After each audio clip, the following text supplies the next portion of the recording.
Преди малко видяхме италянката да лекува контузия. И така след се... Налагат болешките и се продължава. Не са фатални, но все пак напрежението в краката на гимнастичките е най-голямо. Каси Верисел, 16 годишна, за първи път участва на Европейско първенство за жени. Уплашене видяхме в предишната ротация. Да.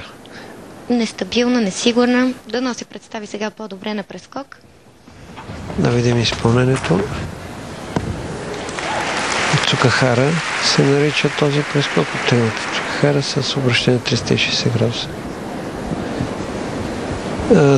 Този прескок е от така наречените прескоци отгоре. Ето, тя не докосва пътеката, а направо маста за прескок. Чистичко изпълнение.